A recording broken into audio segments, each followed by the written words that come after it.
ফারহানা কিন্তু বিএনপিতে অংশগ্রহণ করে নাই। রুমিন ফারহানা তার নিজস্ব আইডেন্টিটি ছিল। তার বাবা একজন জাদ্রেল রাজনীতিবিদ বাংলাদেশের এবং আপোষহীন রাজনীতিবিদ এবং আওয়ামী লীগ সরকারের বিরুদ্ধে সে রহমান ফারহানাকে বিএনপি ব্যবহার করে তার পরিচয়টাকে বিএনপি ব্যবহার করেছে। পরবর্তীতে বিএনপি তা আসলে বিট্রে করেছে, বিকজ আপনি তাকে বিএনপি নিয়ে আসছেন, তাকে তো ছেড়ে দিতে পারেন না। না, বিএনপি কিভাবে বিট্রে করলো? বিএনপি থেকে সংরক্ষিত নারী আসনে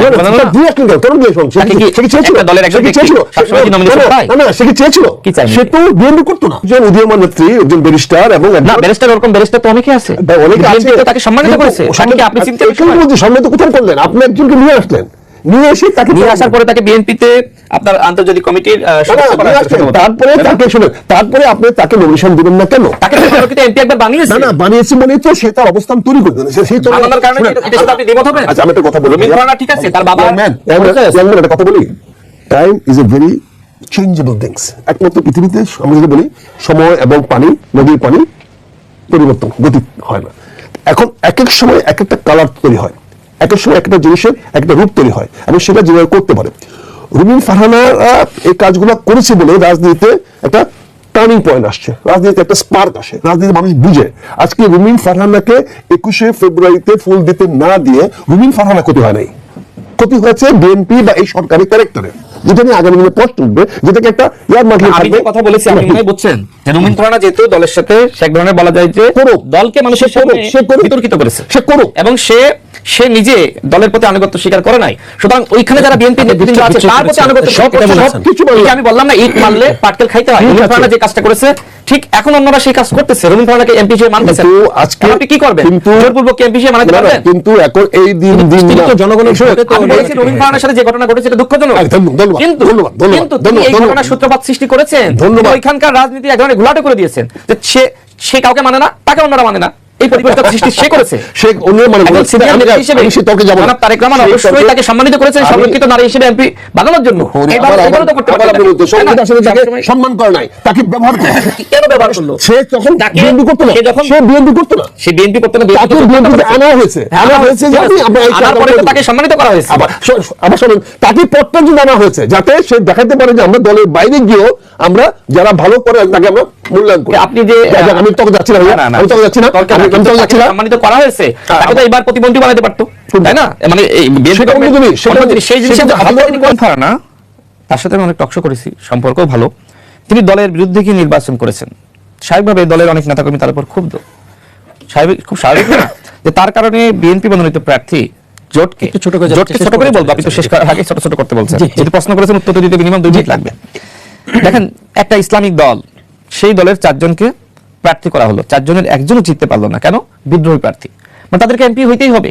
এখন দল নানান কারণে যারা জোটে ছিল তাদের তো আসন ছাড়তে হবে, অন্যথায় বিএনপির সাথে তো আগামী থেকেও যাবে না। আসনগুলো ছাড়লো। এখন রুমিন ফারহানা ব্যারিস্টার মানুষ, তাকে তো আমরা শ্রদ্ধা করি, তিনি সাবেক সংসদ সদস্য। কিভাবে হয়েছিলেন? বিএনপি তাকে সংরক্ষিত আসনে এমপি বানিয়েছিল। আমরা রুমিন ফারহানাকে কিভাবে চিনি?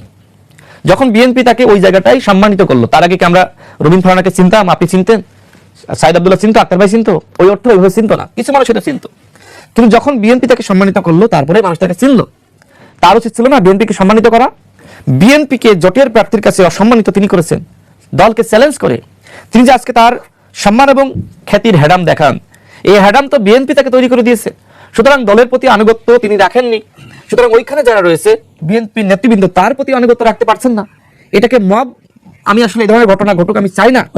মানুষের সামনে এক ধরনের বিতর্কিত করেছেন। দেখেন, রুমিন ফারহানা আপা তিনি কিন্তু সর্বপ্রথম দলের বিরুদ্ধে বিদ্রোহ শুরু করেছেন, তাকে নমিনেশন দিতে হবে। এরপরে তাকে দেখা দেখি বিভিন্ন জায়গায় অনেকে এই ধরনের আশকারা পেয়ে গেছে, বিভিন্ন জায়গায়। আমি যেখান থেকে ইলেকশন করেছি তার অনেক ভূমিকা আছে। তিনি যেভাবে মিডিয়ার সামনে বক্তব্য দিচ্ছিলেন, দলকে চ্যালেঞ্জ করে, তিনি যেভাবে আসলে যাকে নমিনেশন দিয়েছে তাকে মানুষের সামনে ছোট করা, খাটো করা, মানে এই কাজগুলো তো দলের আনুগত্যের সাথে যায় না। যেহেতু তিনি দলের প্রতি আনুগত্য রাখেননি, তাকে দল এত বড় জায়গায় নিয়ে গিয়ে সম্মানিত করার পরেও সে তো ওইখানকার বিএনপি নেতৃবৃন্দ তার প্রতি আনুগত্য রাখতে পারছে না। এর জন্য তো আসলে রুমিন ফারহানা আপা নিজে দায়ী আছেন। তার সাথে যে ধরনের ঘটনা ঘটেছে অনাকাঙ্ক্ষিত, কিন্তু এই ঘটনার সূত্রপাত তো তিনি সৃষ্টি করেছেন। তিনি আগে দলের বিরুদ্ধে গিয়ে এই ধরনের ঘটনা যাতে ভবিষ্যতে ঘটে, পরিবর্তনশীল, এটা সংবিধানের মধ্যে আছে। কিন্তু সংবিধানের প্রয়োগগুলো একটা নিয়ম নীতি আছে, সংবিধান ভাঙার একটা নিয়ম নীতি আছে, এটা সংবিধানের মধ্যে দেওয়া আছে। সেটা যদি কেউ মিসইউজ করে, মিসঅ্যাপ্রোপ্রিয়েট করে, লুটে নেয় বা মিথ্যা তথ্য দিয়ে প্রমাণিত করে বা শক্তির জুড়ে যদি সংবিধানকে সাসপেন্ড করে রাখে, সেটা অতীতে হয়েছে। সামরিক শাসকরা প্রথমে যে কাজটি করে তারা এসে সংবিধানকে সাসপেন্ড করে দেয়, অর্থাৎ সাসপেন্ড করলে এটা কি আর কাজ হলো না, তারপরে জনগণের সামনে বলে দেয় এখন আমার হুকুম মানবা কি মানবা করেছে। আমরা বিপ্লব এসে সংবিধানকে বলছি সংবিধানকে মানি না, তাহলে সরকারটা কি হবে? এটা দরকার ছিল না বিপ্লব সরকার, বিপ্লবী সরকার করা। বিপ্লব যে কোনো করতে পারে, যেমন সামরিক শাসক যে কোনো কাজ করতে পারে তা শক্তি বলে, বিপ্লব জনগণের ইচ্ছা অভিপ্রায় হিসেবে বিপ্লব যে কোনো করতে পারে। তো আমরা 5ই আগস্টে আশা করেছিলাম একটা বিপ্লবী সরকার গঠন করা হবে, কিন্তু কতিপয় সংসদ বিশারদ, সাংবিধানিক বিশারদ বা ছাত্ররা মিলে তারা সংবিধানকে নিয়ে আসলো, সংবিধান হঠাৎ করে 106 ধারা নিয়ে আসলো, সুপ্রিম কোর্টের কাছে গেল যে আপনি বলেন, অথচ সুপ্রিম কোর্টই নাই, সুপ্রিম কোর্ট বসে আছে ক্যান্টনমেন্টের ব্যারাকে। সেখানে একটা অসত্য তথ্য দিয়ে, মিথ্যা দিয়ে, সংবিধানে পরিষ্কার লেখা আছে প্রধানমন্ত্রীর লিখিত অনুরোধে রাষ্ট্রপতি সংসদ ভাঙতে পারবে। এখন একজন বলে ফেললেন যে সংসদ ভেঙে দিয়েছি, এটা তো গায়ের জোরে করলেন। আমি গায়ের জোরে কথা কেন বলছি, আমি সরি ফর গায়ের জোরে, আসলে গায়ের জোরে না আমি এই জন্য বলছি, আপনি আপত্তি করেন গায়ের জোরে। আমি সরকারের পক্ষে কখনোই ছিলাম না, এখনো নাই, এবং সরকার সংস্কার যদি করা হচ্ছে সেদিন তার বিরোধিতা করেছি। বিকজ আমি বলেছি কোন সাংবিধানিক দাবি করে কোন সংস্কার করতে পারে না, একমাত্র জনগণের অধিকার। আমি যদি বিপ্লবী সরকার করতে পারতাম তাহলে আমি যে কোনো সংস্কার করতে পারতাম, কিন্তু যেহেতু অন্তর্বর্তী সরকার বিপ্লবী সরকার নয়, অতএব এই বিপ্লবী সরকারের কোনো সংস্কার করার অধিকার নাই। এই বক্তব্য আমাদের আজকের না, এই বক্তব্য আমাদের আরো 1-1.5 বছর আগের বক্তব্য। এখন প্রশ্ন হয়েছে এই সরকার কি করেছে, বৈধ দেওয়ার জন্য একটা কমিশন করেছে, সেখানে সকল রাজনৈতিক দলগুলোকে সন্নিবেশিত করেছে। এটা সরকারের সফলতা ছিল যে 35টি রাজনৈতিক দলকে, 54টি কথা আছে, 54টি দল বলে 54টি রাজনৈতিক দলকে এক জায়গায় সে নিয়ে আসতে পেরেছে। এটা বলবো ডক্টর ইউনূসের একটি সফলতা ছিল। সেখানে এসে তারা তার দেওয়া এজেন্ডা মোতাবেক প্রতিদিন সে নাকে রশিদে টেনে এনে ওই পররাষ্ট্র মন্ত্রণালয়ের ওই রেস্ট হাউসে বসে আছে, আবে সুদ খামায়া ঘন্টার পর ঘন্টা সময় নষ্ট করে কতগুলো কাজ করা হয়েছে। আমরা আলী রিয়াজকে এই জন্য সমালোচনা করেছি, আমরা এটাকে বলেছি একটা প্রহসন হচ্ছে, কিন্তু রাজনীতিবিদরা সেখানে দস্তখত করেছে। তার মধ্যে 35টা রাজনৈতিক দল সংস্কার দস্তখত করেছে, এবং সংসদের দক্ষিণ প্লাজায় গিয়ে 20 মধ্যে ছাতা মাথায় দিয়ে সেখানে জনগণের সঙ্গে নাটক করে দস্তখত করেছে। আমার মনে হয় সাহেব সেটাকে দস্তখত করেছেন। দস্তখত আপনি এগুলো মানবেন?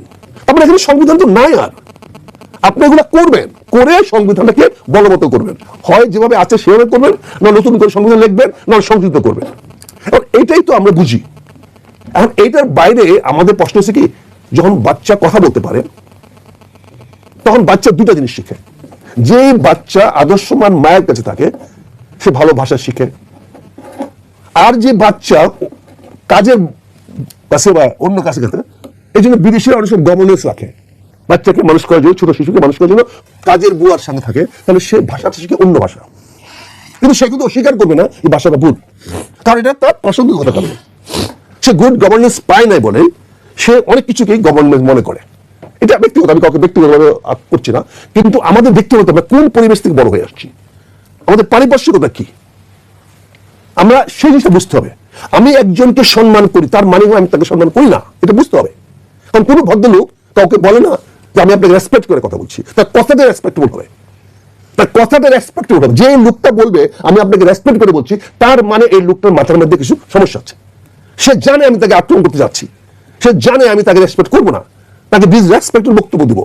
এই জন্যই সে নিজে আত্মপক্ষ সমর্থন করার জন্য সে বলেছে আমি আপনাকে রেসপেক্ট করি। আমাকে ব্যাখ্যা করার জন্য আমাকে আইনের ছাত্র বলতে হবে না, কারণ আমি সংবিধানকে, যে কোনো লোক আইনের ছাত্র না হয়ে সংবিধান করতে পারে। যত এমপিরা আছে তার মানে 80% এমপি মনে হয় আইনের ছাত্র না, তাহলে তারা আইন প্রণয়ন করবেন কেউ? তারা আইন প্রণয়ন করবে কেন? কেমনি করবে? তার মানে কি আইনের ছাত্র হতে হবে এরকম তো কোনো কথা নেই। কাজে আমি যে কথাটা বলছি সেটা বলছি যে আমরা যে কোনো বিষয় নিয়ে কথা বলতে পারি। আমি যদি একটি কোনো বিষয় রেসপেক্ট করি তাহলে এসব ডিফার করতে পারি না। এটা গ্রামারে যায় না, এটার নাম গ্রামার না। গ্রামার মানে কি? গ্রামার মানে এটা মেনে চলা। কাজে আমি যেটা বলছি, আমি আব্দুল্লাহ সাহেবকে কোনো আক্রমণ করে বলছি না ভাই, সরি, কিন্তু আমাকে যে কোনো ডিফার করতে হলে আমার